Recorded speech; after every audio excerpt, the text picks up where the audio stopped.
Fíjense que nosotros en las sesiones anteriores platicamos acerca de análisis granulométrico. Entonces teníamos una grafiquita que decía porcentaje que pasa, de este lado porcentaje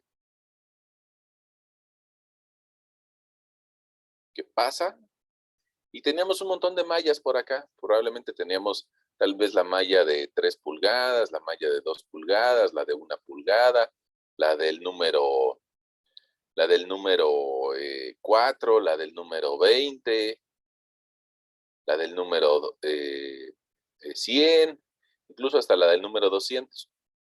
Probablemente no lo escribimos así, sino que escribimos 76 milímetros de apertura, 50 milímetros de apertura, 20 milímetros de apertura, 10 milímetros de apertura, 5 milímetros de apertura, 2, 1, 0.07.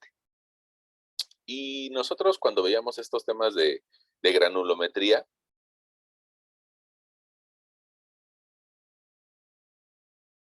bueno, lo que normalmente vimos fueron curvas que hacían esto, ¿no? Hacían curvas que prácticamente nos dejaban ver mucho porcentaje de finos. Y decíamos, bueno, pues de ese suelo en el que ensayamos para la prueba de granometría, probablemente el porcentaje de finos sea menor al 5%. Pero no todos los suelos son así, no todos. De hecho, hay muchos que no tienen esa configuración. Probablemente algunos de esos, pues sí, tengan un poquito porcentaje de finos, pero la gran mayoría de los suelos probablemente tengan una configuración que deje un porcentaje de finos pues del 30%, del 40%. Y entonces, cuando el porcentaje de finos es mayor al 5%, hay que aplicar esta prueba de límites de consistencia. Cuando es mayor al 5%. Incluso alguien podría decir, bueno, ¿y a poco ya con 7 o con 8 ya hay que hacerla? Sí, sí, hay que hacerla, porque hay que tratar de identificar la parte fina del suelo. Entonces, la prueba de límites de consistencia lo que me va a ayudar a determinar es qué tipo de suelo tengo. Si tengo un suelo que se va a deformar ante la presencia de agua o no. Entonces, aquí me van a dar pues prácticamente dos variables, ¿no? Prácticamente. Existen una tercera, pero es un poco menos frecuente que hablemos sobre ella. Pero prácticamente al hacer la prueba de límites de consistencia, vamos a tratar de descubrir si nuestro suelo es un limo o si es una arcilla. Arcilla, me faltó una L. Si es una arcilla. Lo que tiene de característica el limo es de que es inerte, no reacciona con agua. Y resulta que esa característica de que no reacciona con agua lo da su tamaño. Probablemente sean demasiado teórico el que yo te pusiera aquí algún tamaño, pero pongamos, en general los limos son partículas muy finitas que miden menos de 0.075 milímetros. Y tú vas a decir, bueno, pues sí, ya son muy finitas, ¿no? Algo así como un treceavo de milímetro. Pero en cambio las arcillas son partículas mucho más finitas y esas partículas miden menos de 0.002 milímetros. Fíjate, esto es algo así como tomar 1 milímetro y dividirlo entre 500 partes. Y miden menos de eso. Entonces son cantidades bien, bien, bien, bien pequeñitas, ¿no? Ahora, la consecuencia es de que las arcillas tienen una actividad química que evidentemente que es mayor con el agua, pero también con otras sustancias. Ahora, esas arcillas, en general, las arcillas dan problemas de deformaciones. Inclusive podríamos nosotros hablar acerca de que hay diferentes tipos de arcillas, ¿no? Hay algunas arcillas que son, pues digamos, moderadamente estables, como las caolinitas o las hilitas. Son, te digo, moderadamente estables. Y las que nos dan mucho problema son unas que tienen un nombre medio especial, morilonitas. Morilonitas. Ahora, desgraciadamente nosotros en la materia de mecánica de suelos, pues como que este es el límite de nuestra materia, ¿no? Como que el determinar si es una caulinita o una hilita, pues es difícil de determinarlo. Pero algo que sí te podría yo platicar es de que las arcillas son tan, pero tan finitas que podríamos medir su tamaño de partícula o bien en milésimas de milímetro o bien en Armstrongs. Los Armstrongs son 10 milésimas de milímetro. Son partículas, en general las arcillas, muy alargadas y que tienen una característica que su carga eléctrica atrae a otras partículas, pero de agua. Fíjate, te estoy dibujando por acá tres o cuatro partículas de arcilla. Ahorita le damos un poquito de más de contexto. Y resulta que estas partículas de arcilla en su interior están compuestas de moléculas de algo que es muy básico que se llama tetraedro de silicio. Mira, bueno, ahora, déjame, te hago un zoom. Si aquí yo pudiera tomar todavía el análisis molecular de una arcilla, nos daría algo así como una pirámide de 4 lados, una pirámide de 4 lados, y en cada uno de los extremos tendríamos un oxígeno, eh, cuatro, cuatro oxígenos. De hecho, aquí es así más bien. Es un tetraedro, perdón. Es un tetraedro silicio. Órale, ese tetraedro de silicio tendría 4 átomos de oxígeno, 1, 2, 3, 4, y en el centro alcanzaríamos, bueno, evidentemente que no podemos ver eh, las moléculas, ¿no? Pero tendríamos un silicio. Digamos que este tetraedro de silicio es la estructura básica que existe en muchas de las rocas, muchas de las rocas, no en todas, pero en muchas de las rocas. Ahora, ¿cuál es el problema del tamaño molecular? Pues que no lo podemos ver ni siquiera en un microscopio, ¿no?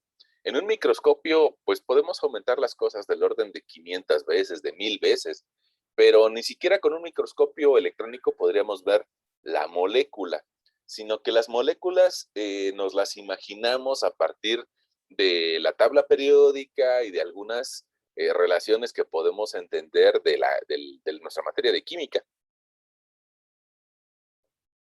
Pero en realidad pues no la podemos ver con nuestros ojos, ni siquiera, te digo, con un microscopio electrónico. Bueno, pero esta configuración, algo que nos permite identificar, es de que la sucesión de muchos tetraedros de silicio, te pongo uno, y luego otro, y luego otro, y luego otro, y luego otro, están vistos de lado, y que están compartiendo átomos de oxígeno. Bueno, pues resulta que esa sucesión de tetraedros de silicio tiende a llamar a partículas que tengan una carga negativa. Es decir, estos tetraedros de silicio generan cargas positivas. Y resulta que alrededor de ellas tienden a llamar a otros elementos con carga negativa, como puede ser potasio, déjame ver si te lo puedo escribir por acá, como podría ser potasio, como podría ser sodio, como podría ser aluminio, y esas partículas de potasio, de sodio, de aluminio, se empiezan a agrupar hacia arriba y hacia abajo de láminas de tetraedros de silicio. Entonces, tanto por arriba como por abajo me voy a encontrar láminas de potasio, láminas de silicio o láminas de aluminio que le van a dar forma a lo que sería la partícula de arcilla. Pero de todas formas, sobre todo en las arcillas monomodilioníticas, de todas formas, llegan a presentar una doble capa de agua alrededor de ellas. Y a ver si te la puedo iluminar, yo creo que sí. Mira, cada partícula de arcilla, con el grosor que tenga, de milésimas de milímetro, alrededor de ellas se genera un sistema de doble capa que está pegado a la partícula de arcilla. Mira, esta primer capa que te estoy dibujando sería, para que nos lo imaginemos, sería como una capa sólida alrededor de la partícula de arcilla. Ahora, partícula, su nombre viene de que no la puedes partir, ¿no? Entonces vamos a poner por aquí, esa sería agua sólida, déjame te lo escribo con este letrero, con este. Agua sólida. ¿Por qué está sólida? Por la atracción molecular que se presenta entre los tetraedros de silicio, las láminas de tetraedros de silicio y las partículas de agua, que son 2 átomos de hidrógeno por uno de oxígeno. Bueno, ahora, después de esa agua sólida, que mide apenas, te decía, unos 10 Armstrongs, es decir, 10 milésimas de milímetro. Bueno, después de esa agua sólida, viene una segunda capa de agua. Vamos a ver si te pudiera dibujar ahí partículas de arcilla, partículas de arcilla, partículas de arcilla.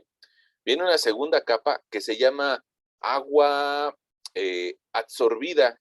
Te voy a poner ahorita de color verde. Sí, de color verde. Vamos a ponerla por acá. Una segunda capa que le podríamos llamar que es una capa de agua viscosa. Tiene una cierta atracción hacia la partícula de arcilla, pero anda, digamos, más lejana. Y no sé si ustedes, probablemente sea una sensación desagradable, pero no sé si alguien de ustedes se ha acercado a una piedra eh, que esté dentro del mar o una piedra que esté en una laguna, que llegan a desarrollar un poco de mo, mo. O si alguien de ustedes ha tenido esa sensación de sentir un poco de mo alrededor de una piedra y se dará cuenta que es como viscosa, como pegajosa y como una sensación a veces desagradable. Bueno, a eso le podríamos llamar, pues exactamente así, agua viscosa.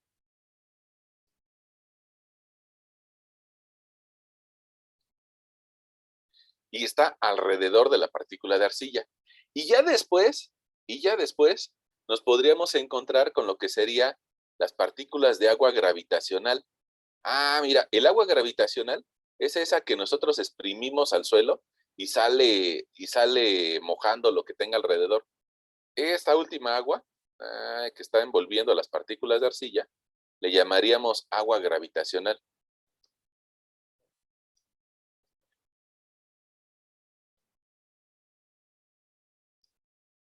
Ahora,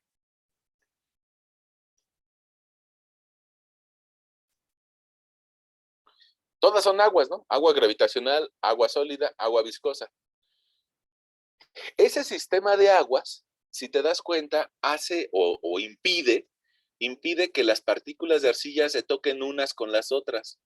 Es decir, no hay un contacto directo entre las partículas, sino que hay contacto entre agua viscosa y agua viscosa, lo cual tiene como consecuencia que a nivel macroscópico las deformaciones sean muy lentas y que se presenten diferentes tipos de deformaciones en las arcillas porque el agua gravitacional se puede mover, pero el agua viscosa no. Digamos que tiene una atracción electroquímica con la partícula de arcilla. Y eso como consecuencia tiene que cuando nosotros queremos calcular deformaciones producto de una carga, vamos a ver si nos podemos imaginar por acá abajo, un montón de suelo. Bueno, pues resulta que si nosotros lo comprimimos, lo primero que va a pasar dentro de ese suelo es de que va a salir el agua gravitacional.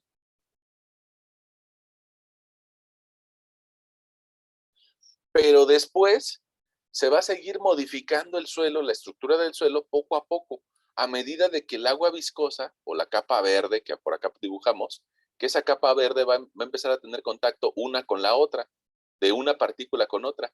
Y eso tiene como consecuencia deformaciones muy, muy lentas. Y más adelante veremos deformaciones por consolidación. Ahora, déjame ver si por aquí yo tengo alguna imagen. Creo que sí tengo una, pues que habla acerca de partículas de arcilla. Vamos a ver si aquí me deja abrirla.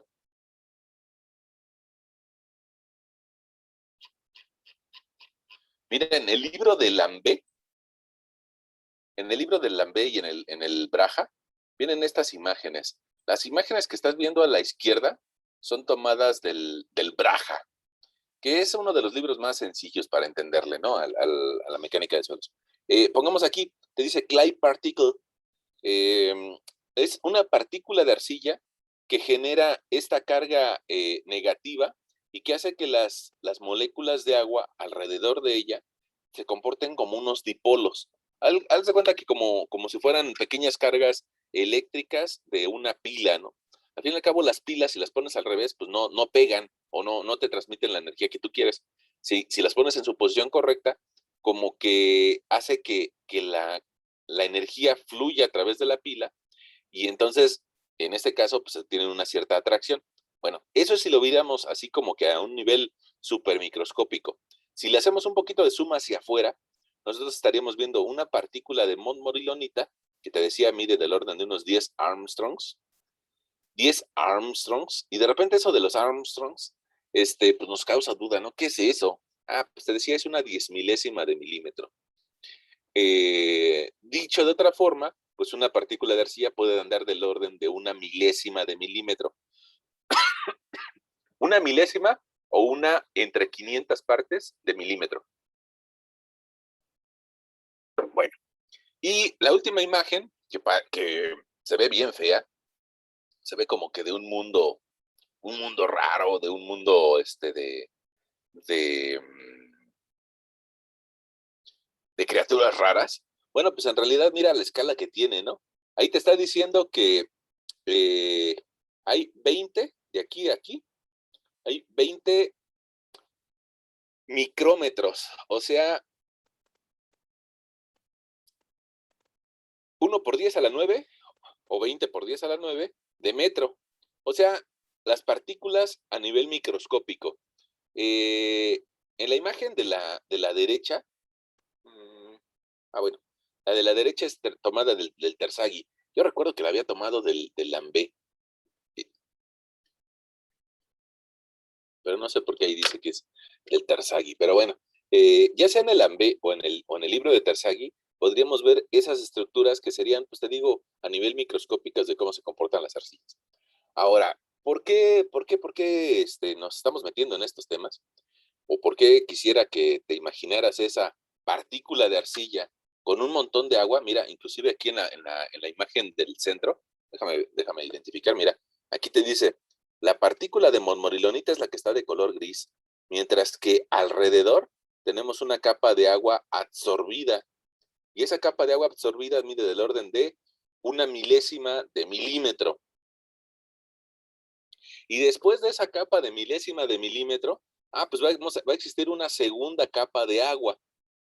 Esa segunda capa de agua es de características viscosas y ya después vendría el agua gravitacional, la que se puede mover. Bueno, pues eso yo creo que vale la pena que lo platiquemos, porque son los responsables de las deformaciones que presentan muchas de las estructuras a consecuencia de los suelos, ¿no? Ahora, cuando nosotros vemos alguna edificación con una grieta, pues primero se le echa la culpa a la estructura y creemos que estuvo hecha de malos materiales o que fue no muy bien analizada. Sin embargo, bueno, probablemente no sea tanto eso, ¿no? Sino probablemente sea un problema con las deformaciones del suelo. La última imagen yo creo que es muy representativa, es más, como quisiera que le atendieras a esa imagen, vamos a quedarnos nada más con esa. ¿Y qué pasaría si esta vivienda pierde un poco del apoyo debajo de uno de sus extremos? Si lo pierde, la consecuencia es de que se van a generar, pues, algunos vectores, ¿no? Digamos que el extremo que no pierde su apoyo sigue en pie apuntando hacia arriba, mientras que la parte que pierde su apoyo tiende a bajar. Ahora, eso generaría que la vivienda en general quisiera rotar o hacer un movimiento de momento, pero como a veces no lo puede hacer por la misma rigidez que generan los elementos de mampostería, bueno, pues entonces resulta que trata de establecer un equilibrio, generando fuerzas en sentido contrario. Y al fin y al cabo, este sistema de fuerzas o ese sistema de vectores, lo que tú estás viendo ahí es una fuerza hacia arriba y hacia la derecha, otra hacia abajo y hacia la izquierda. Bueno, tiende a jalar en un sentido y a jalar en otro. La consecuencia, pues va a ser la generación de fisuras en ese plano. Y mira, como esta fisura que vemos por ahí, como estos bigotes que le alcanzaríamos a ver a esa vivienda, ¿no? Bueno, más adelante tal vez te enseñaré algunas fisuras de viviendas reales, ¿no? Pero en general, una vivienda que pierde su apoyo en uno de los extremos, le van a empezar a salir grietas con un patrón de fisuramiento. Y ese patrón de fisuramiento, dicen, pongamos las personas de protección civil, las que llegan después a verificar después de un sismo, te dirían, así como está la grieta, sácale 90 grados, sale una perpendicular y ahí va a estar el problema. Si le sacamos 90 grados hacia el otro lado, bueno, diríamos hacia el techo. Y bueno, pues por ahí no está el problema. Entonces está hacia abajo, no el problema. De cómo está la grieta, 90 grados y te vas a encontrar la raíz del problema. Bueno, ahora,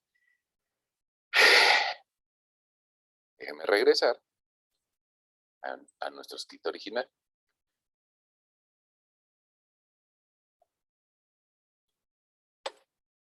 Mire, precisamente el día de hoy no queremos identificar cómo se deforman las cosas, sino hoy nos queremos acercar a que hay algunos suelos que se deforman y que se llaman arcillas. Los limos en general, mira, aquí te había escrito, no reaccionan con agua. En cambio, las arcillas sí, si se humedecen, cambia su forma. Y precisamente para investigar sobre si nuestro suelo fino es limo o es arcilla, pues existen una serie de pruebas que se llaman límites de consistencia. Esas series de pruebas se le ocurrieron a un científico holandés eh, que se apellidaba Atterberg y que él en realidad no se dedicaba a hacer construcción, sino más bien el señor como que se dedicaba a plantar tulipanes. No sé si alguien de ustedes ha regalado o le han regalado tulipanes y se darán cuenta de que son unas flores pues muy, muy bonitas, pero también muy delicadas. Entonces Atterberg lo que hizo es de que se puso a investigar con cuánta agua se sembraban mejor o se cosechaban mejor sus tulipanes. Y gracias a ese conocimiento de este señor que hacía tulipanes, bueno, pues resulta que su conocimiento se lo tomaron las personas que se dedicaban a la agricultura y la rama de la mecánica de suelos lo pudo estandarizar.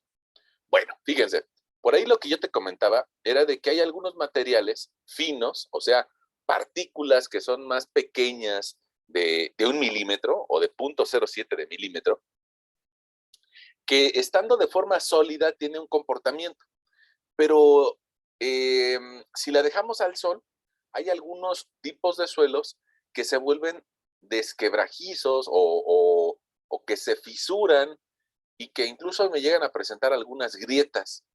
No sé si han visto esas clásicas imágenes de sequía, no en el desierto, pero simplemente las describen como sequía en presas y nos llegan a presentar imágenes así, como muy agrietadas. Es más, vamos a buscarlas.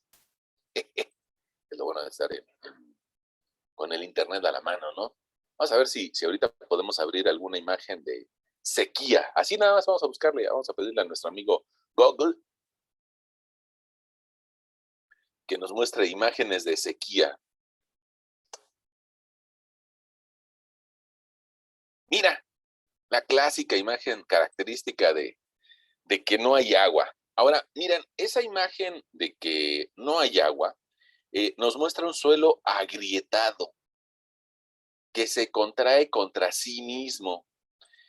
Eh, y mira, igual esta que ves en la parte izquierda de tu pantalla también es muy característica. Híjole, creo que ya la perdí. A ver si la puedo volver a encontrar. Mira esta. Es bastante característica que estamos cerca de un lago, cerca de la parte baja de una laguna, y que ese lago provoca este tipo de grietas cuando se seca. Ahora, déjame regresar a mi presentación. Mira, precisamente las partículas finas, cuando se secan, tienden a generar grietas, porque se genera un fenómeno de un menisco. Ese menisco, mira, a ver si te lo puedo iluminar aquí abajito. Imagínate unas partículas de suelo, estas partículas grandes de suelo. Y resulta que en medio de ellas hay agua. Bueno, déjame ver si pudiera, sí, aquí puedo cambiar de plumón, aquí hay agua. Aquí hay un poquito de agua. A medida de que el sol les genera evaporación, pues el agua va a desaparecer. Y la consecuencia es de que se va a empezar a reducir esa agua contra sí misma. Al reducirse contra sí misma, va a generar un menisco dentro de las dos partículas grandes de suelo. Y ese menisco va a jalar a las partículas contra sí mismas. No sé si alguien de ustedes ha tenido la oportunidad de colocarse una mascarilla de barro y seguramente sentirá como que le jala la piel. Ese jalado de piel tiene que ver con que se está secando el agua, que ese menisco cada vez mide menos y entonces genera una fuerza de tensión de las partículas que tiene a los lados. Y eso es la consecuencia de este tipo de grietas o de fisuras. Está compactándose contra sí mismo. Bueno, ahora déjame borrar esto. Y eso es si se seca el material. Pero en sentido contrario, si se le agrega agua, resulta que esa misma mascarilla de barro, pues resulta que puede tener un comportamiento plástico. E incluso si le seguimos agregando agua, podría el mismo suelo llegar a comportarse como una plasta o como una plastilla, una masilla, o incluso a derramar como si fuera un líquido. Y aquí nos genera un gran problema, ¿no?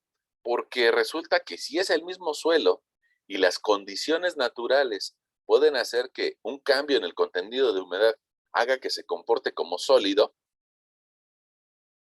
bueno, pues eso significa que yo lo podría entender con las leyes de resistencia de materiales, ¿no? Con leyes de mecánica de materiales, como entiendo al concreto, como entiendo al acero, o como entiendo a cualquier otro sólido. Es decir, bajo una curva esfuerzo-deformación, donde tú recordarás las curvas esfuerzo-deformación unitaria, nos dicen, ah, mira, tienes una primera etapa que tiene un comportamiento elástico. Y ese comportamiento elástico, bueno, pues la carga que le apliques, se la quitas y va a regresar a su posición original. Y eso lo logramos mientras el suelo se comporte como un sólido.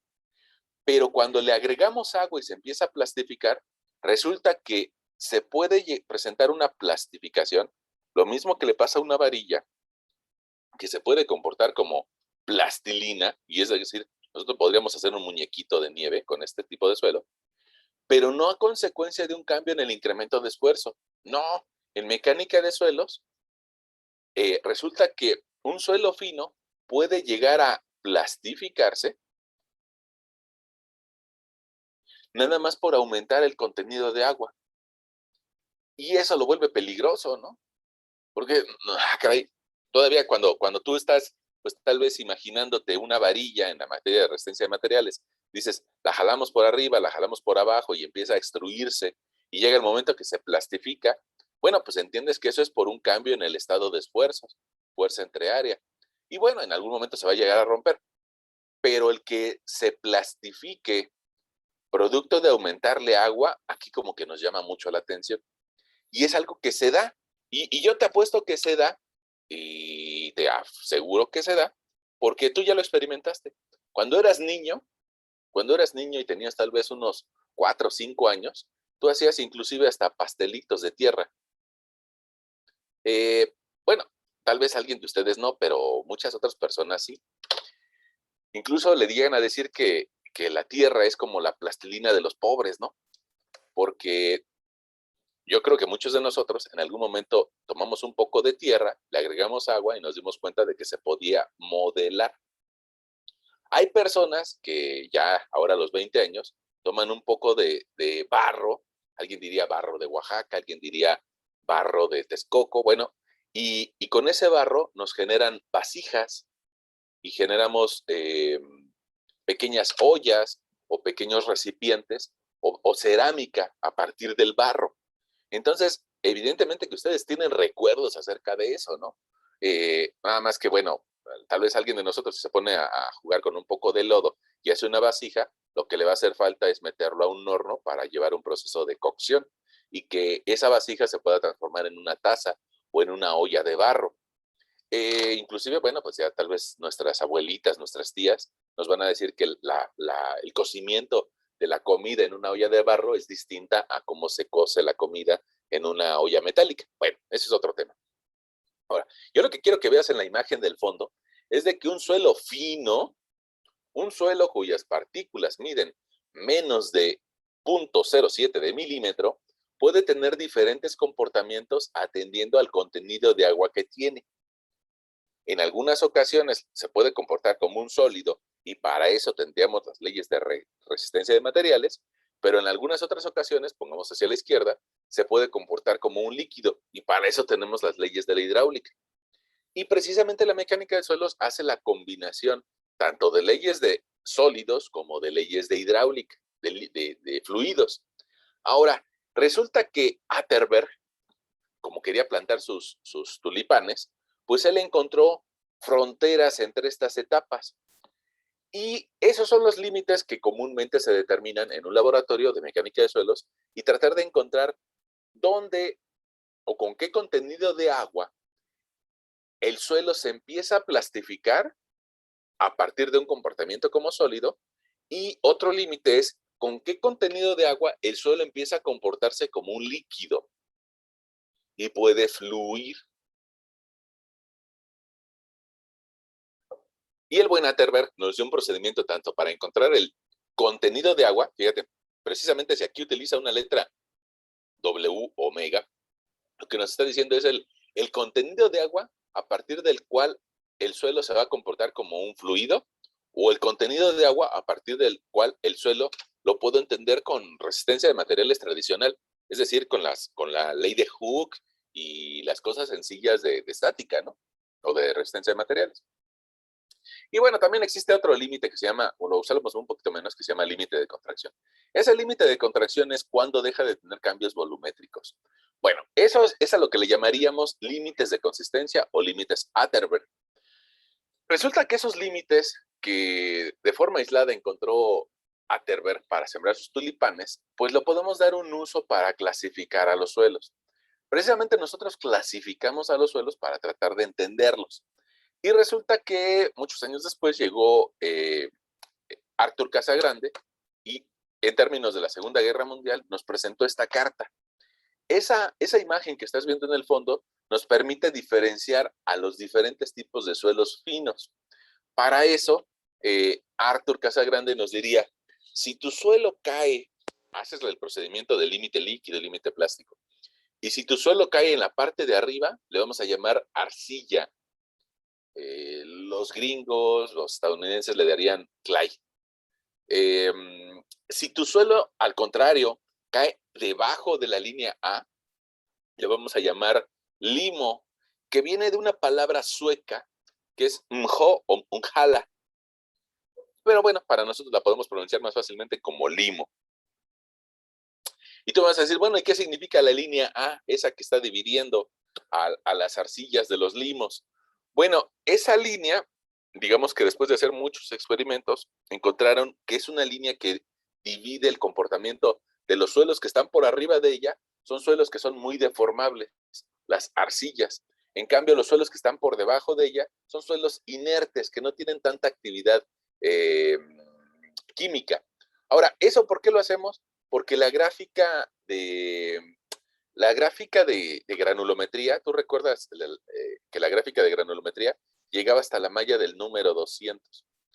Y la malla del número 200 significa tamaño de partícula de 0.075 milímetros.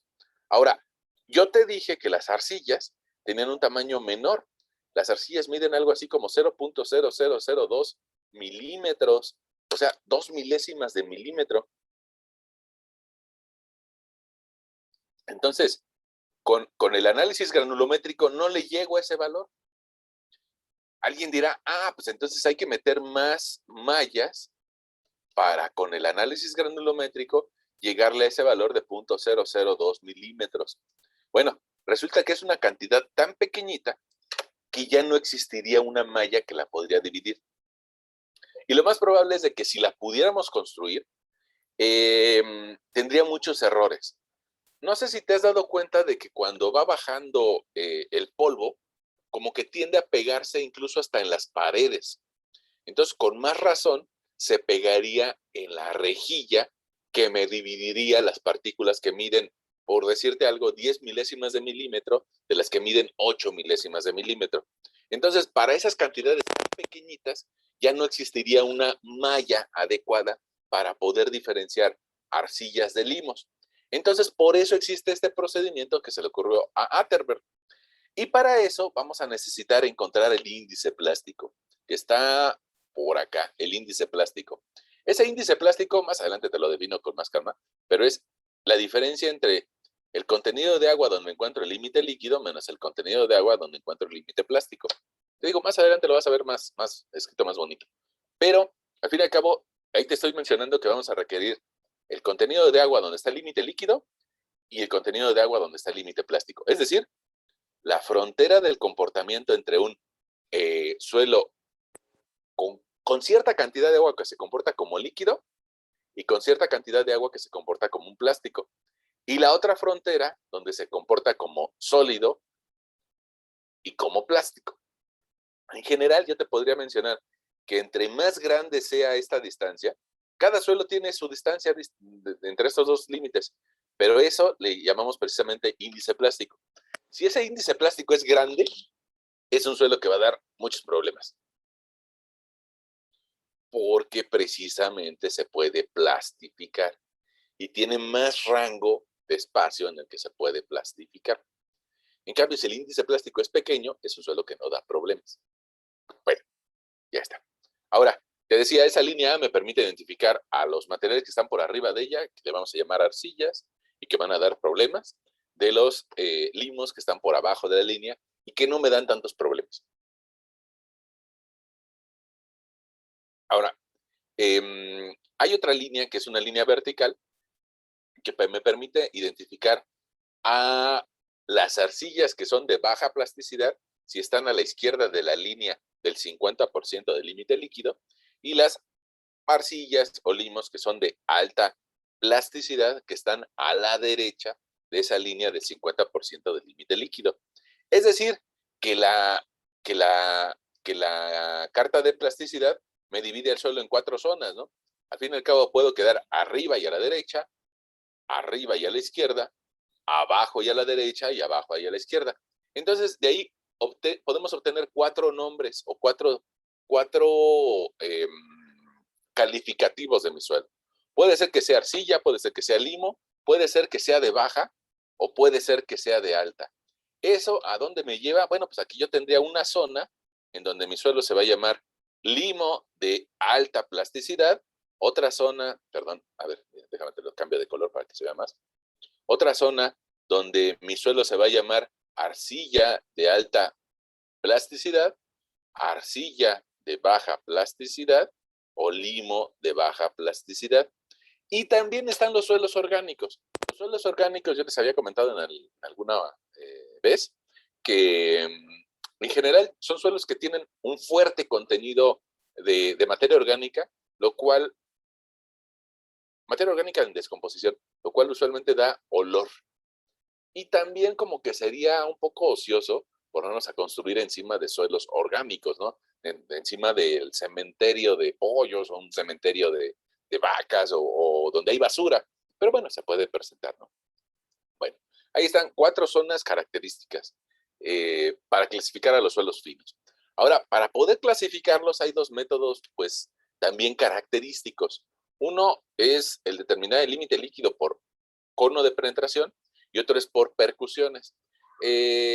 Podríamos mencionar nosotros que de esos dos métodos, el que más utilizamos en México es el de percusiones, el que ves en el extremo derecho. Y para eso utilizaríamos algo que se llama copa de casa grande. Esa copa que ves de latón y que pues ahorita vemos algunas especificaciones, que pesa 200 gramos. Y el método que ves a la izquierda es un método que se utiliza menos en nuestro país porque digamos que requiere un laboratorio más en forma. A veces no se adapta a los laboratorios de obra, sino que requiere más cuidados, ¿no? Mm, Tal vez el método que ves a la izquierda es algo que se utiliza más en Europa, mientras que el método de la derecha, el de percusiones, se utiliza más en Latinoamérica. Bueno, ya está. Ahora, veamos primero el de europeo, ¿no? Precisamente ese método es un cono, es una masa que penetra al suelo. Ahora, acuérdate, si nosotros para medir el límite líquido, lo que nosotros vamos a buscar establecer es una diferencia o diferentes valores de contenido de humedad. Con un cierto contenido de humedad, probablemente me acerque al límite líquido. Con otro contenido de humedad, me acerque más. Con otro contenido de humedad, me voy a acercar más. Bueno, entonces lo que se hace con esta prueba es de que se rellena un contenedor con con suelo con diferentes contenidos de humedad y se repite la prueba varias veces. Y en esas varias veces se le deja caer una masa de un cono, que evidentemente que tiene un peso y que tiene una cierta abertura. El cono,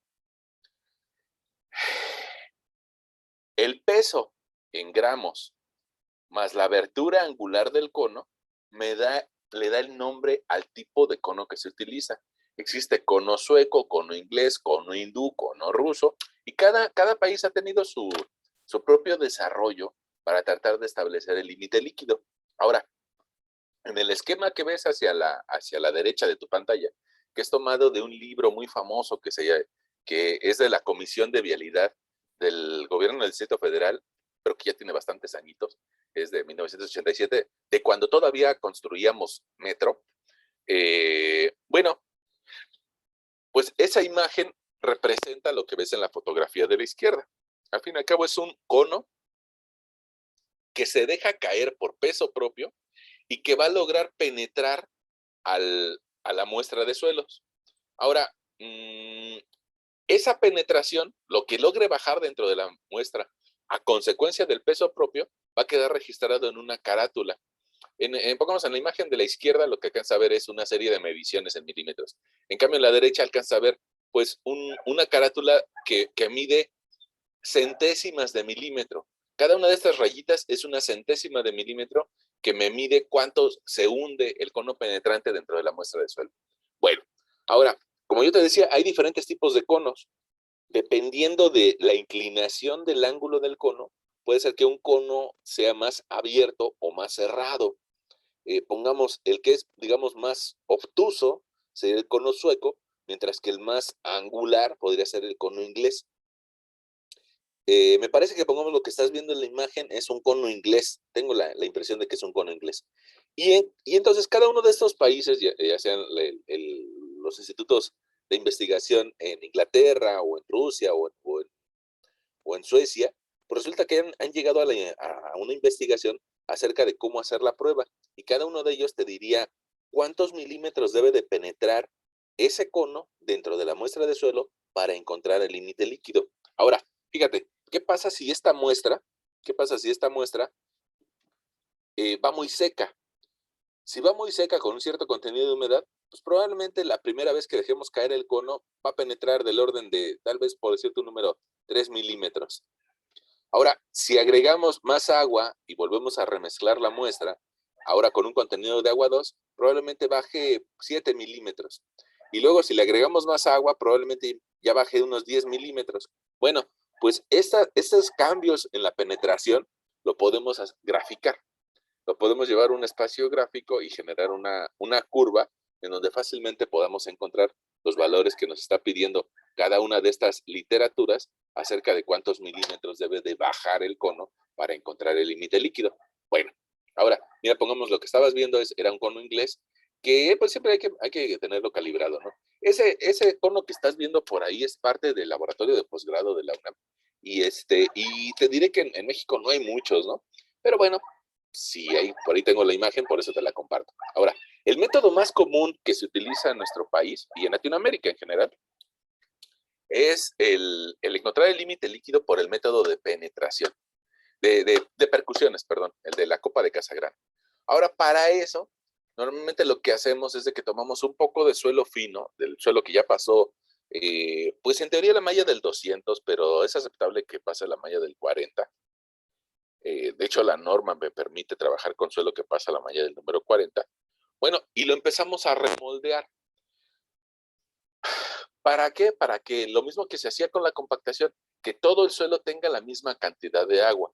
Y ese remoldeo usualmente se realiza o bien encima de vidrio o bien encima de acrílicos, ¿no? Pongamos igual, aquí tal vez ves una imagen de Zacatenco, aquí ves otra imagen de Zacatenco, aquí ves una imagen de la UNAM. Bueno,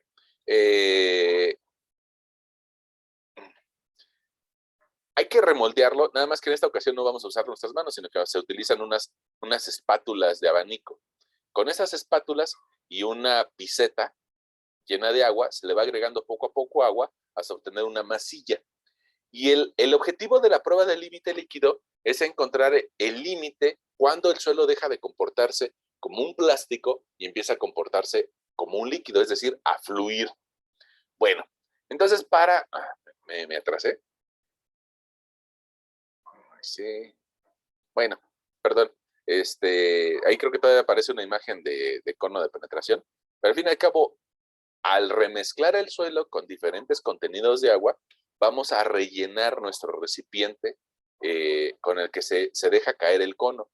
Y ese rellenado, pues tiene que ser prácticamente sin generarle compactación. Se termina por enrasar la superficie, la cara superior, y después se lleva al espacio donde se deja caer el cono. Ahora, fíjate, este cono de penetración precisamente tiene por decirlo de una forma, como una llave que permite que baje o que no baje. Entonces se puede ajustar a la altura del recipiente y después abrir la llave para que baje por peso propio. Entonces, mira, ahí ajustas la carátula del cono de penetración a un 0, y a medida de que baje el cono, va a decirte cuántos milímetros o décimas de milímetros bajó. Aquí nos está diciendo, mira, una división es igual a 0.1 de milímetro. Y decíamos que para este tipo de cono, que baje 2 milímetros o 20 milímetros, 2 centímetros, era el indicativo del límite líquido. Mira, pongamos aquí, se hace coincidir la punta del cono con la superficie del suelo. Se abre la llave y se deja caer. Al abrir la llave te das cuenta de que en este caso bajó pues del orden de 15, 16 milímetros. Mira, aquí estás viendo, 16 milímetros. Andamos ya cerca del límite líquido. Ahora, si se le agrega más agua, evidentemente que va a tener un valor un poco mayor. Ahora, el otro procedimiento, perdón, el que te decía que se suele utilizar en nuestro país, es el de percusiones o por medio de una copa de casagrande.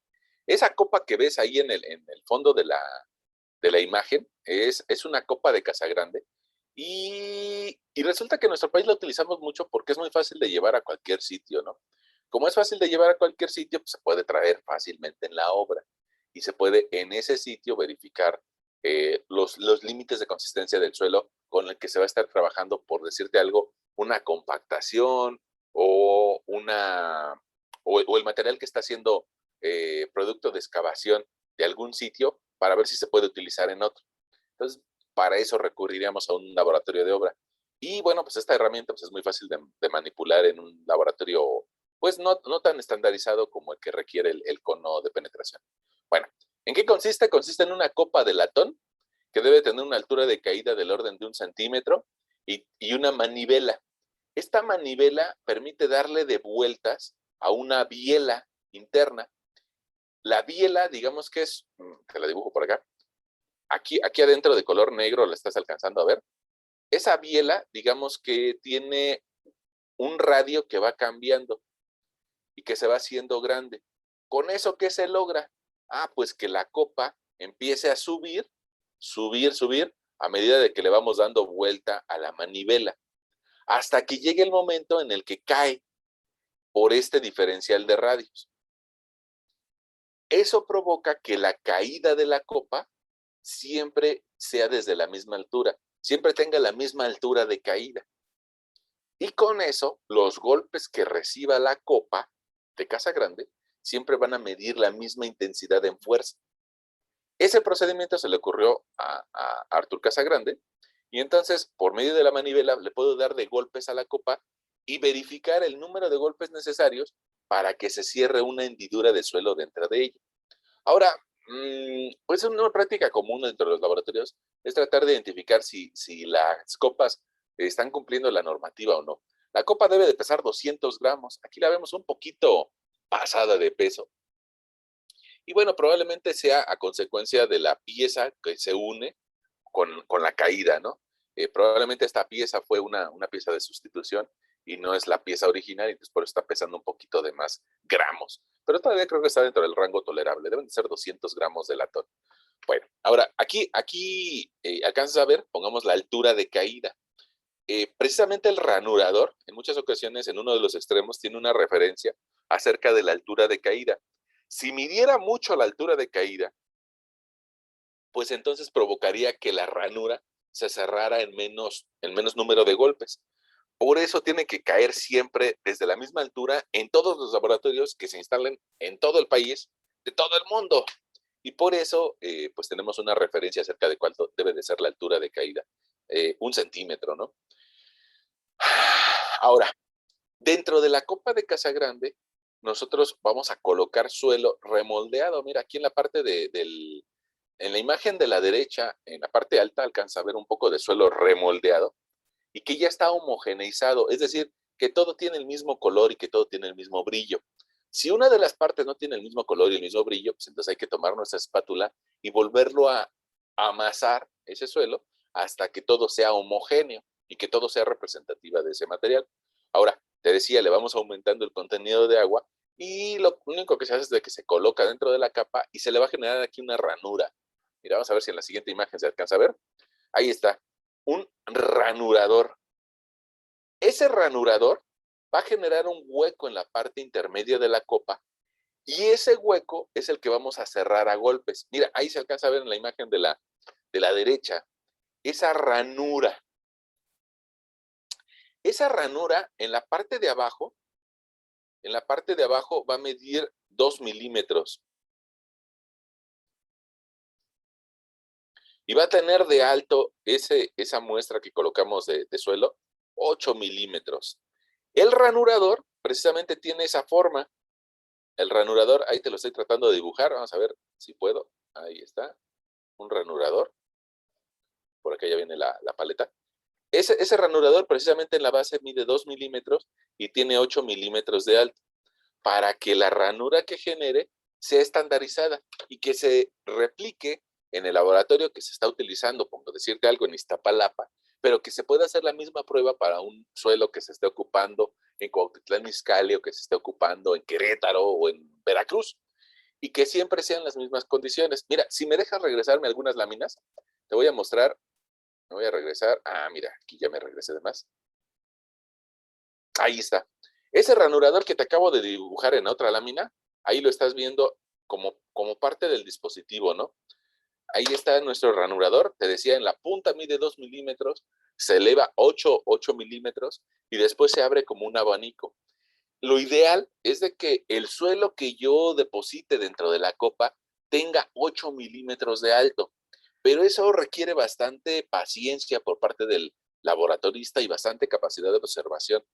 Por eso, bueno, pues no todos los laboratoristas lo van a lograr y por eso nuestro ranurador, pues mide esa altura, esta altura, para que si me pase, precisamente al ranurador quite el material, quite el exceso de material.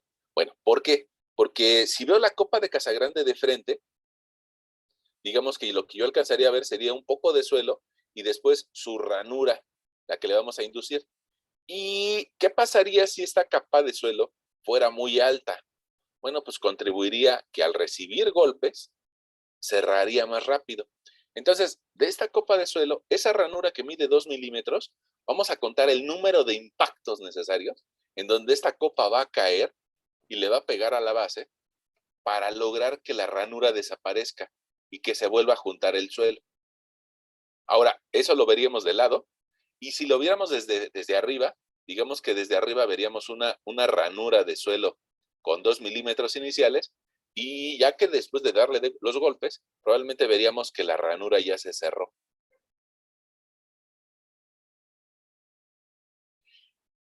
El número de golpes necesarios para que la ranura se cierre hay que anotarlos. Hay que anotarlos y determinarle con cuánto contenido de agua se provoca ese cierre.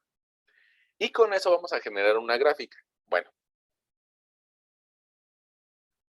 ahora mira, las siguientes imágenes, te decía, se coloca el suelo, se verifica que la altura de caída sea la estandarizada, se le genera la ranura,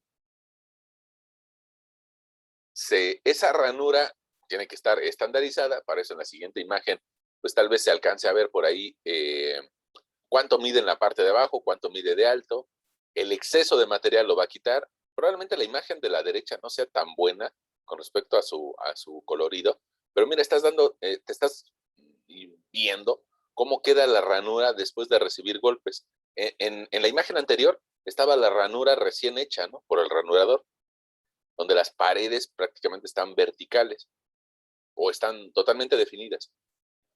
En cambio, en esta otra ranura ya cerró a consecuencia de los golpes y se ve, digamos, como la podríamos identificar en un libro. Ya no mide lo mismo la ranura en la parte de arriba que en la parte de abajo.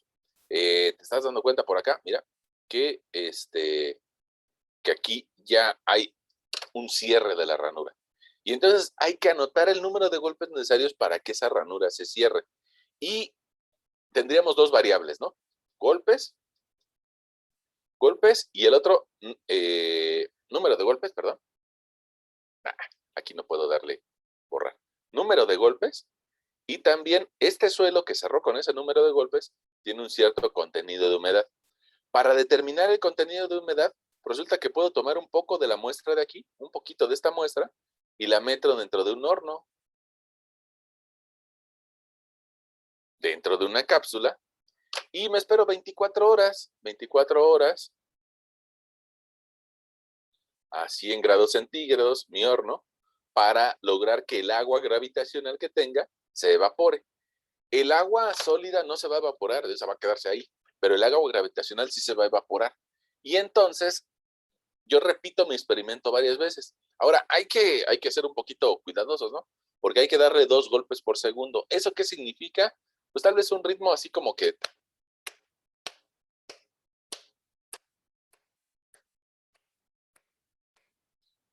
lo bueno es de que de nuestra época, es de que ahora ya contamos con metrónomos. No sé si a alguien de ustedes les gusta la música.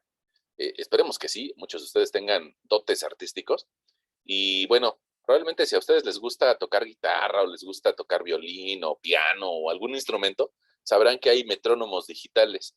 Esos metrónomos pues, los podemos descargar como una aplicación de celular y nos puede ayudar a referenciar cada cuándo hay que darle una vuelta a la copa de Casa Grande. Inclusive aquí alguien le puso con el plumón el sentido de la vuelta, ¿no?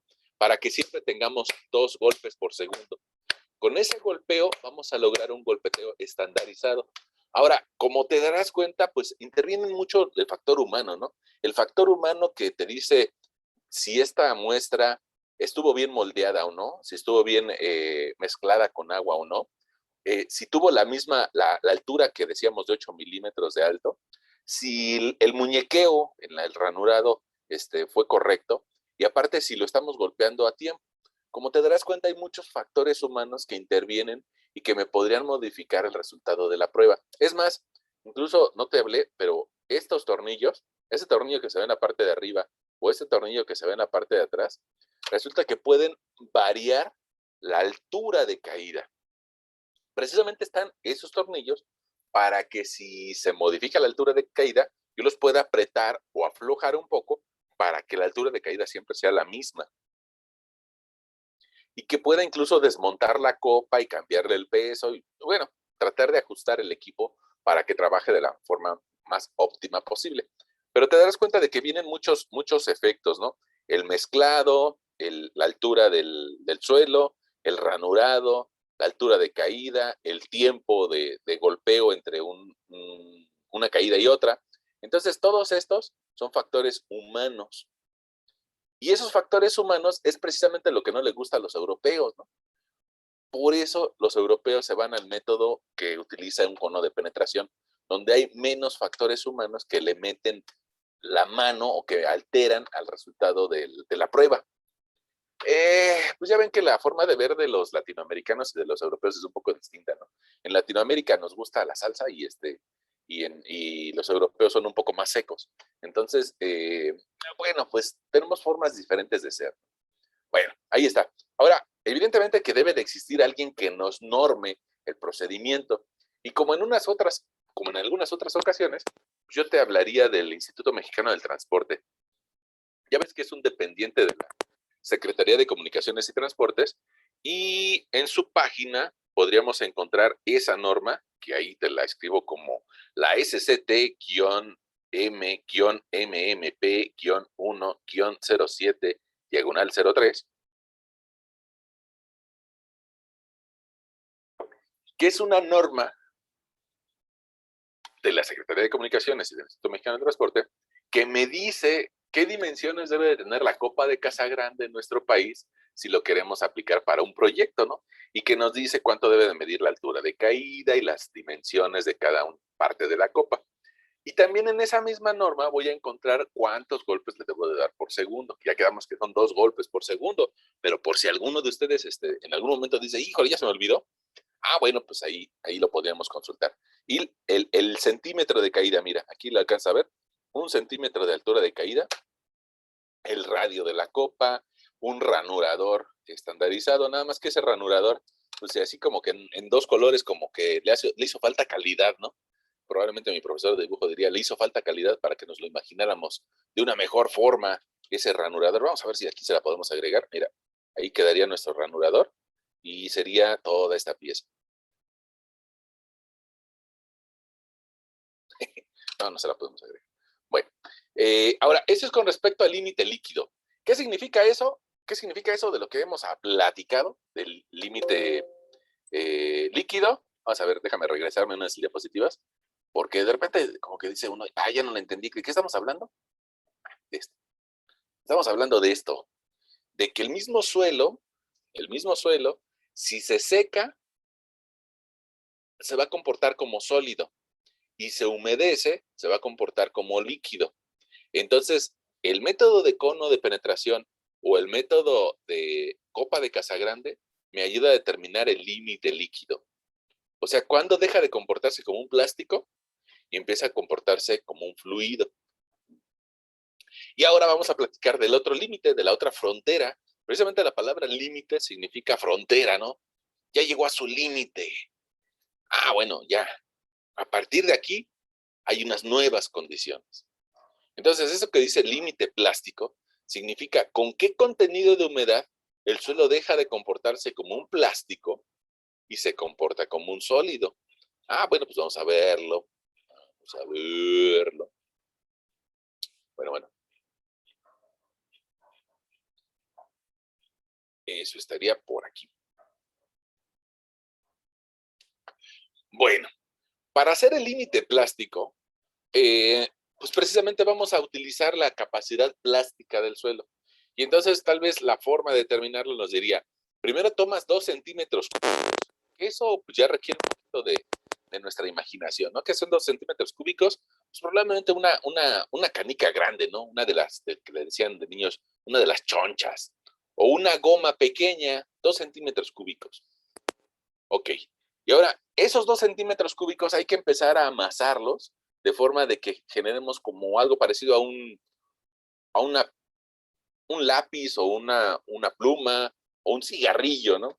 Entonces, 2 centímetros cúbicos hay que empezar a amasarlos hasta obtener un cilindro. Ese cilindro hay que seguir amasándolo y amasándolo hasta que logremos 3 milímetros de diámetro. Ahora, cada vez que lo amasemos, parte de la humedad se nos va a quedar en la mano y otra parte de la humedad se va a quedar en el fondo del vidrio o del vinil que se esté ocupando, ¿no? Del plástico que se esté ocupando de base. Entonces, al irle quitando el agua, cada vez nos estamos acercando más a un comportamiento como sólido. Pero precisamente si logramos hacer esta figura, quiere decir que todavía estamos en el comportamiento plástico. Por eso el procedimiento nos dice, hay que repetirlo una vez y otra vez. Y si no se desmorona, bueno, pues entonces volvemos a hacer nuestra bolita y lo volvemos a extender y extender hasta que pierda la suficiente cantidad de agua, hasta que se vea así, que se agriete. Precisamente cuando se agrieta, está llegando al límite entre un comportamiento como plástico y como sólido.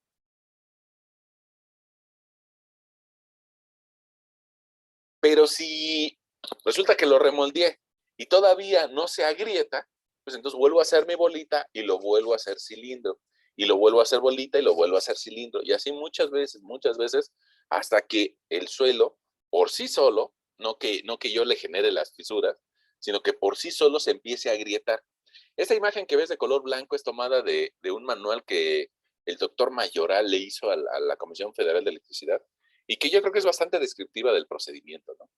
Es lograr que el suelo se agriete y que tenga 3 milímetros de espesor, 3 milímetros de diámetro, algo así como un octavo de pulgada. Esta otra imagen, pues tal vez yo la tomé en alguna práctica. Y mira, es algo común que utilicemos algún sistema de referencia para los 3 milímetros, ¿no? No lo vamos a estar midiendo con escalímetro, sino que usualmente tomamos, pues tal vez el resto de un núcleo de soldadura y lo tenemos como referencia acerca de cuánto mide 3 milímetros. Y te darás cuenta en la imagen de abajo que ya tiene las fisuras correspondientes a un secado, una pérdida de humedad que me provocaría que la muestra deje de tener un comportamiento plástico. Es decir, mira, acá todavía a esta muestra se le ve mucha humedad y todavía podría formar cualquier figura que nosotros quisiéramos. Podríamos hacer un soldadito con esa pieza de suelo, porque todavía tiene un comportamiento plástico. Y precisamente lo que queremos hacer es encontrar la frontera en donde deja de comportarse como plástico y empieza a comportarse como sólido. Otra vez, es un procedimiento muy subjetivo, muy de que yo creo que ya llegó, yo creo que ya está, y entonces ese valor subjetivo pues es bastante cuestionable, ¿no? Y por eso hay que repetir el procedimiento varias veces. Esas varias veces significa este procedimiento, por lo menos hacerlo unas 3 o 4 veces. Y de esas 3 o 4 veces tratar de encontrar valores similares. Ahora, ¿qué hacemos con esta muestra? Pues si decimos ya aquí ya no se comporta de forma plástica, pues entonces la metemos al horno de convección dentro de una cápsula y nos esperamos 24 horas a 100 grados centígrados. Y después de 24 horas a 100 grados centígrados vamos a lograr que el agua que tenga se evapore y vamos a determinar el contenido de agua al cual se encuentra el límite o la frontera entre un comportamiento como plástico y como sólido. Ahora, hay otro límite que es un poco menos utilizado, pero quisiera comentártelo, ¿no? Y que se llama límite de contracción. Ese límite de contracción significa con qué cantidad de agua el suelo todavía sigue cambiando de volumen. Y para eso, para medirlo hay de dos formas, ¿no? Hay un límite de contracción lineal y para eso se utiliza una barra. Esta barra se tiene que rellenar con un suelo muy cercano al contenido de humedad de 25 golpes en la copa de casa grande, es decir, muy cercano al límite líquido, y simplemente se deja en la parte de arriba del horno de convección. Y lo que va a pasar es de que se va a empezar a contraer a partir de los extremos. Para eso usualmente se le agrega un poco de aceite en las paredes para que se despegue fácilmente. Y mira, te darás cuenta que el cambio entre el volumen inicial y el volumen final que tiene, pues es bastante significativo. Entonces podríamos agrupar estas piezas, agruparlas hacia la izquierda, hacia la derecha, y medir cuál es su longitud final comparado a una longitud inicial. Y con eso se podría determinar un límite de contracción lineal. Y otra forma de determinarlo es por medio de un límite de contracción volumétrico. Para eso se llenan unas pastillas de suelo, igual con un contenido de humedad cercano al límite líquido, y después se secan esas pastillas. Y bueno, por un procedimiento que consiste en sumergirlo en mercurio, se puede determinar el volumen de la pastilla que quedó. La pastilla original, pues es muy fácil de determinar su volumen, pero la pastilla que quedó, pues se puede sumergir, te decía, en mercurio. Nada más el problema de trabajar con mercurio, pues es de que es tóxico, ¿no? No sé si ya habíamos comentado que es un metal bastante pesado, pero que es problemático porque estas bolitas de mercurio se llegan a meter dentro de los poros de la piel y bueno, pues no es recomendable, no es bueno para nuestra salud. Bueno, ahora, mira, por ahí tengo algún ejemplo numérico que desarrollar con ustedes. Entonces podríamos salirnos en esta diapositiva y tratar de encontrar el ejemplo numérico de límite líquido con estos valores. Mira, yo lo que hice hace ratito fue que la copié, esta tablita, y me la llevé a Excel. exactamente la misma tabla. Y bueno, y ahí tenemos unos valores. ¿Qué podríamos hacer? Tal vez estos ponerlos con un relleno azul para que identifiquemos que son cantidades calculadas, ¿no?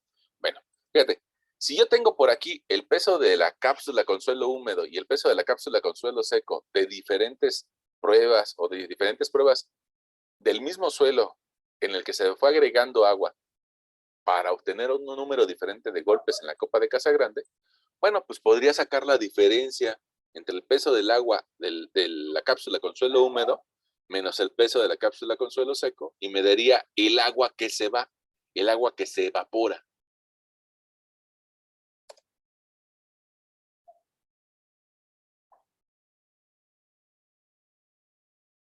Ahora, el peso del suelo seco, pues yo lo obtendría al restar el peso de la cápsula con el suelo seco menos el peso de la cápsula, ¿no?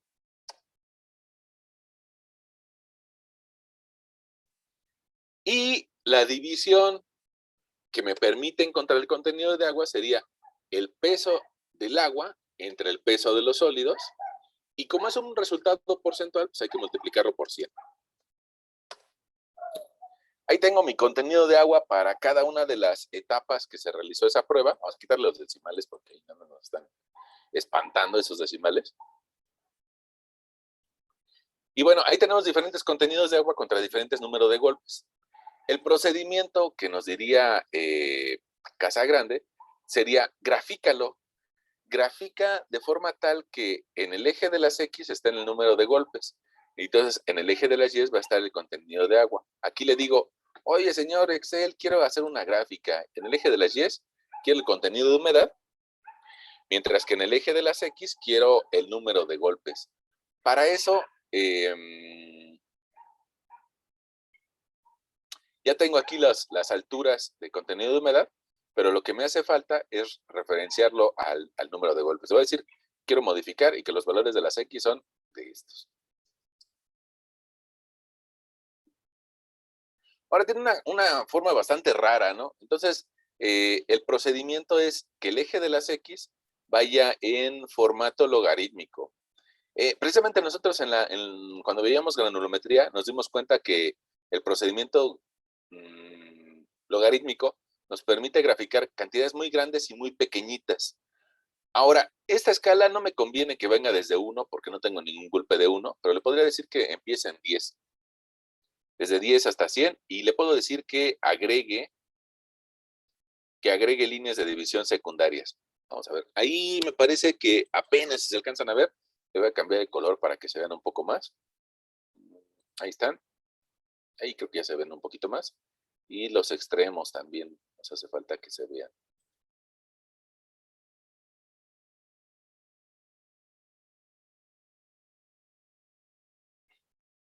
Ahí está. Bueno, esta línea usualmente tal vez yo me equivoqué de tipo de gráfico. Vamos a ver si lo puedo mejorar.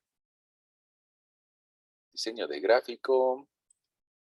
Porque usualmente no lleva la línea, ¿no? Sino que suele llevar nada más los puros puntitos. Formato. Déjame ver si lo puedo quitar. Yo creo que aquí la voy a poder quitar. Línea, sin línea. Ahí está. Puros puntitos. Y ahora, estos puntitos, hay que encontrar una línea que sea representativa a los puntos. Y con eso vamos a poder encontrar, con el cruce con 25 unidades, lo que llamaríamos límite líquido. Ahorita lo hacemos. Ahora, déjame copiar esta imagen, me la llevo a Word para que sea más evidente lo que voy a hacer. Déjame darle una copia aquí, un print screen, imprimir pantalla, me lo voy a llevar a Word.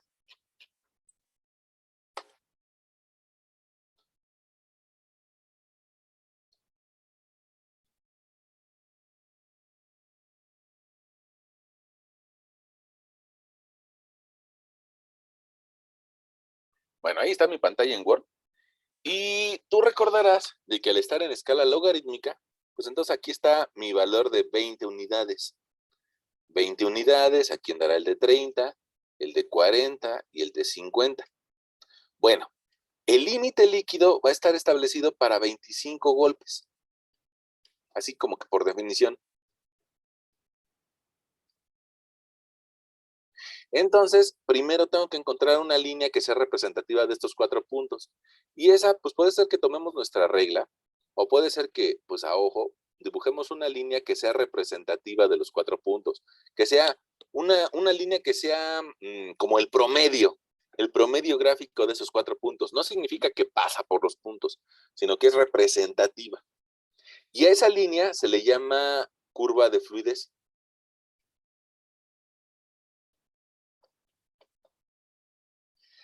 Se le llama curva de fluidez porque a la hora de que nosotros desenvolviéramos estos ejes y que lográramos hacer pequeñas las cantidades, bueno, pequeñas las cantidades pequeñas y más grandes las cantidades grandes, pues resulta que esa curva de fluidez en una escala aritmética nos quedaría así.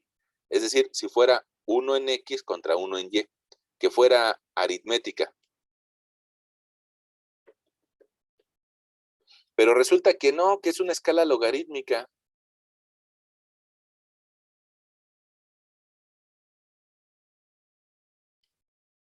Y como es una escala logarítmica, lo que yo veo como una línea, en realidad es una curva. Por eso se llama curva de fluidez. Y ya que tengamos ese valor de la curva de fluidez, pues hacemos subir nuestra línea de 25 golpes y probablemente aquí lo que veríamos sería un contenido de agua con un límite líquido de 271.3.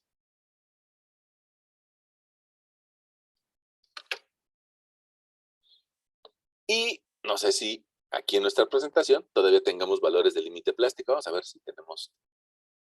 No, creo que. Ahí yo te dije 271.3. Probablemente si lo hacemos un poquito más bonito, que es como ya está hecho aquí en esta diapositiva, pues hay que hacer exactamente eso que te decía, ¿no? Hay que encontrar los valores de contenido de agua para diferente número de golpes y graficarlos.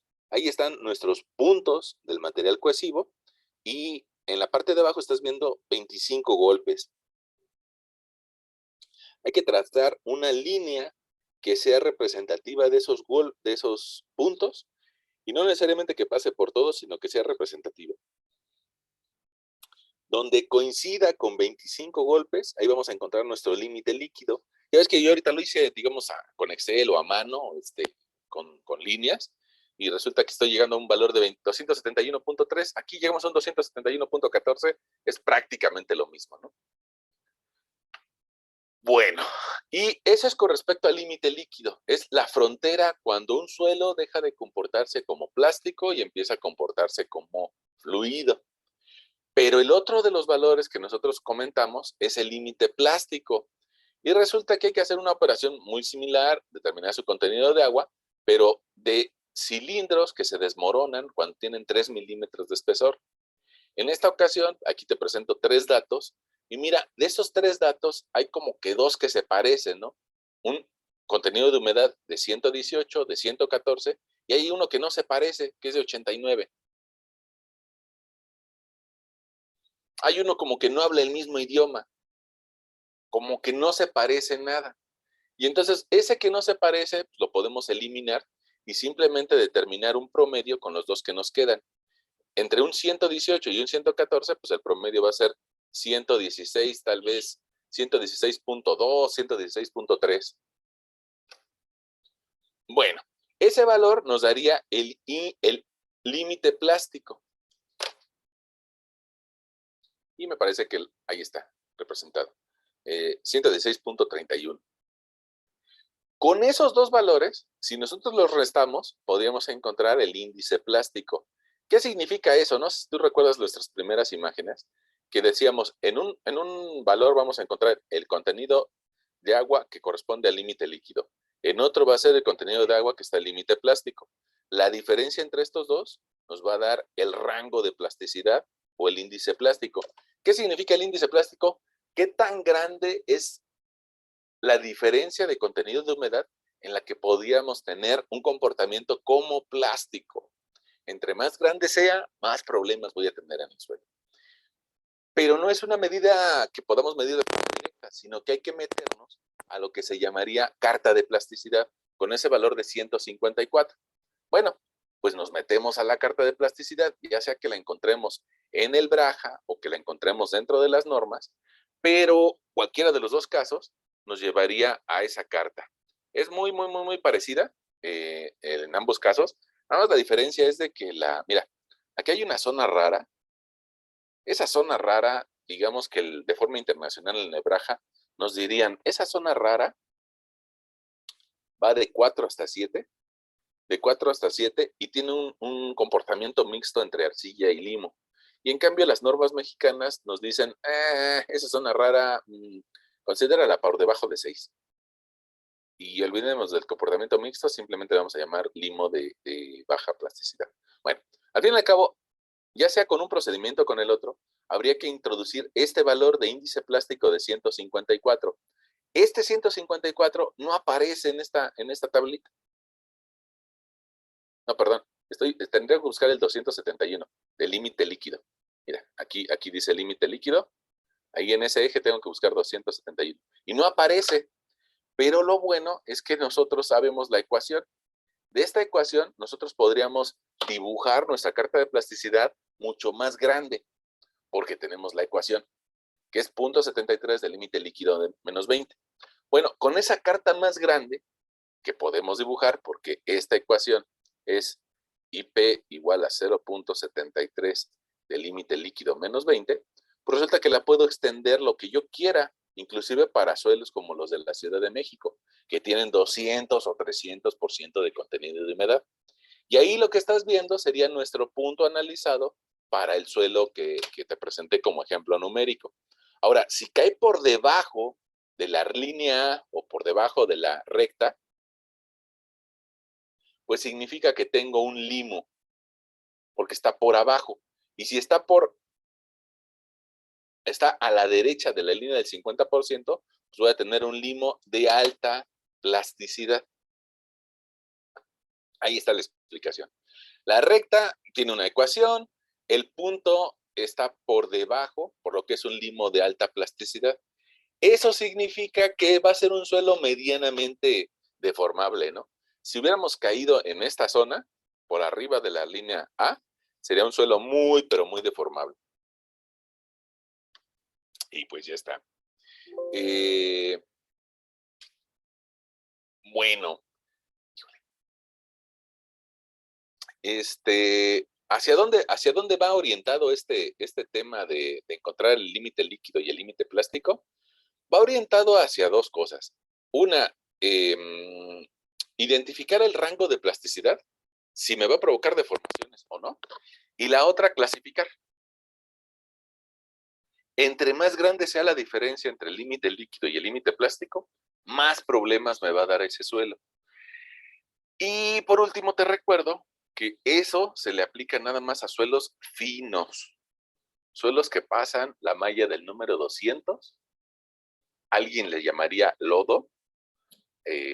Suelos que incluso lo puedo aplicar al suelo que pasa la malla del número 40, pero en general son suelos que miden menos de 1/10 de milímetro, en general.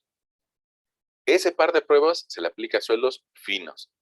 Y si el índice plástico nos da muy alto, significa que vamos a tener muchos problemas de deformaciones. Y para eso, para evaluar las deformaciones, hay otras pruebas que vamos a seguir platicando al respecto. Pero yo creo que por el día de hoy podríamos por ahí terminarla, ¿no? Siempre la pregunta es, pues, si ustedes tienen alguna duda, o para poder ampliárselas un poco